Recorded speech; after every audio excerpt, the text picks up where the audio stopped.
वसुधैव कुटुंबकम अध्यात्मपीठ ट्रस्ट संचालित अखंड महामंत्र नामजप संकीर्तन पर्व का आयोजन 1 से 8 नवंबर के दौरान नीतलस स्थित श्री सद्गुरु वामन बाबा गौशाला में किया गया है। इस पर्व के उद्घाटन अवसर पर मुख्य अतिथि के रूप में जिला परिषद के शिक्षा एवं स्वास्थ्य सभापति बालाराम पाटिल उपस्थित थे। वसुधैव कुटुंबकम अध्यात्मपीठ ट्रस्ट द्वारा संचालित अखंड महामंत्र नामजप संकीर्तन पर्व का आयोजन 1 से 8 नवंबर के दरमियान पनवेल के नीतलस स्थित श्री सद्गुरु वामन बाबा गौशाला में किया गया है।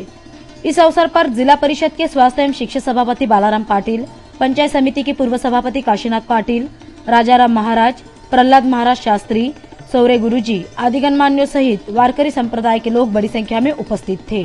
इस अवसर पर जिला परिषद के स्वास्थ्य एवं शिक्षा सभापति बालाराम पाटिल ने जिला परिषद के माध्यम से हर वो सहायता करने की बात कही। आपण या ठिकाणी काम करत असताना पहिल्या कार्यक्रमामध्ये किंवा एरवी आपल्या खासगी चर्चेमध्ये मी या ठिकाणी आपल्याला बोललेलो होतो की सेवा करण्याची संधी जी या ठिकाणी मिळेल। एरवी आम्ही कोट्यावधी रुपयाचे रस्ते, पाणी पुरवठा योजना, शाळेच्या इमारती, अंगणवाड्या, दिवाबत्तीच्या सोयी या सारी कामं करतच असतो। समाज मंदिरांपासून व्यायाम शाळेपर्यंत ही सारे कामं महत्वाची आहेतच, पण आपली जी 10,000 वर्षाची अखंडित अशी पुरातन संस्कृती आहे, जी भारतीय संस्कृती अखंडित अशी 10,000 वर्षाचा इतिहास ज्या संस्कृतीला आहे त्याच्याशी नातं जोडण्याचा प्रयत्न प्रहलाद महाराज शास्त्री आपण करताय आणि आपल्या कामामध्ये आम्हाला जे जमेल ते सहयोग देणं ही आमची नैतिक जबाबदारी आहे। ती पार पाडण्याच्या दृष्टिकोनातून चालू वर्षामध्ये आपण रायगड जिल्हा परिषदेच्या वतीने 5 लाख रुपये या संस्थेसाठी दिलेले आहेत।